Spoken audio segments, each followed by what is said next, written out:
Pressure. आजकल हम ये देख रहे हैं कि यंग लोगों में भी ब्लड प्रेशर जो है वो हाई होता है और ये ब्लड प्रेशर हाई होने के कई कारण हो सकते हैं, जैसे ओबेसिटी कि बहुत ज़्यादा किडनी के प्रॉब्लम्स आ रहे हैं और हमारे डायलिसिस यूनिट में अराउंड 30 to 40% पेशेंट जो है डायलिसिस पेशेंट जो है वो आज यंग ही है, जिनका उम्र 40 साल से कम है।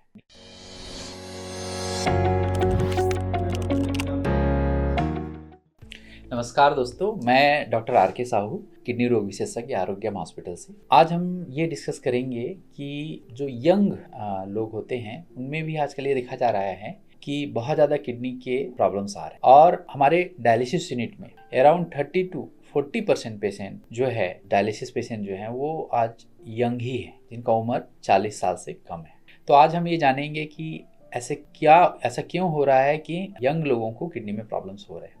तो कुछ 3 या 4 कारण हैं जिसमें यंग लोगों का किडनी खराब होता है। उसमें से सबसे पहला कारण है जेनेटिक डिसीजेस। तो जेनेटिक डिसीज क्या होता है? जेनेटिक डिसीज मतलब पर्सन के जीन में कुछ ऐसी एबनॉर्मलिटी हो जाती है जिसकी वजह से किडनी के स्ट्रक्चर या किडनी के फंक्शन में प्रॉब्लम आने लगता है और इसकी वजह से समय के साथ धीरे धीरे करके किडनी जो है वो काम जो है उसका कम होता चला जाता है और पेशेंट को डायलिसिस की जरूरत पड़ती है। जनरली सभी प्रकार के जो जेनेटिक डिसीज हैं उसमें प्रिवेंशन पॉसिबल नहीं है। हाँ, ऐसे लोगों को अल्टीमेटली ट्रांसप्लांट की जरूरत पड़ती। दूसरे जो प्रॉब्लम्स हैं जिनमें यंग लोगों को इफेक्ट हो रहा है वो है बॉडी में इम्यूनिटी या ऑटो इम्यून डिसीजेस।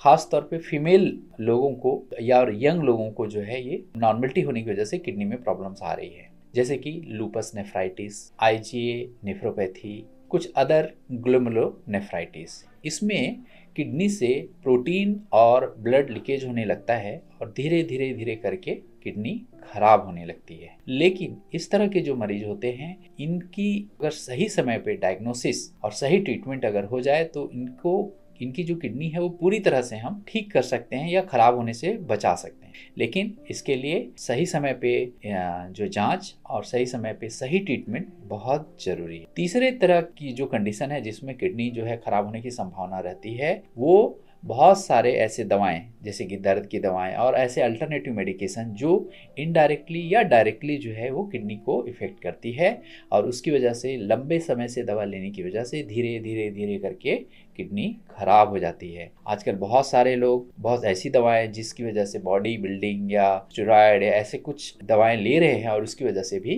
किडनी में प्रॉब्लम हो रहा है। चौथा कंडीशन है ब्लड प्रेशर। आजकल हम ये देख रहे हैं कि यंग लोगों में भी ब्लड प्रेशर जो है वो हाई होता है और ये ब्लड प्रेशर हाई होने के कई कारण हो सकते हैं, जैसे ओबेसिटी एक बहुत महत्वपूर्ण कारण है जिसकी वजह से हाइपरटेंशन भी हो रहा है और डायरेक्टली और इनडायरेक्टली जो है किडनी भी इफेक्ट हो रहे हैं। इसके अलावा जो किडनी में यंग लोगों में जो प्रॉब्लम होने का हम अगर कारण ढूंढेंगे तो बहुत सारे ऐसी चीजें होती हैं, जैसे कि हमारे पानी है ना, पानी में जो एबनॉर्मलिटीज होती है, पानी में हैवी मेटल्स होते हैं या फिर हमारे जो खाने या उसमें जो है कुछ ऐसे हैवी मेटल्स होते हैं वो धीरे धीरे करके किडनी में प्रॉब्लम क्रिएट करते हैं। तो इस तरह से ये कुछ महत्वपूर्ण कारण हैं जो कि किडनी में जो यंग लोग हैं उसके किडनी में प्रॉब्लम क्रिएट करते हैं। इसमें से कुछ ऐसी चीज़ें हैं जिससे हम बच सकते हैं, जैसे कि मैंने बताया कि इम्यूनिटी वाली डिसीज है, जैसे IgA नेफ्रोपैथी हो गया, लूपस नेफ्राइटिस हो गया। इस तरह के पेशेंट जो होते हैं वो पूरी तरह से ठीक हो सकते हैं अगर प्रॉपर टाइम पे डायग्नोसिस और ट्रीटमेंट हो जाए तो। सेकेंड, बहुत सारी ऐसी चीज़ें जिसकी वजह से दवाइयाँ या फिर ऐसे अल्टरनेटिव चीज़ें जिसकी वजह से हमारी किडनी इफेक्ट होती है उसको हम अवॉइड कर सकते हैं। थर्ड जो है, हमें अपनी लाइफस्टाइल को ठीक रख के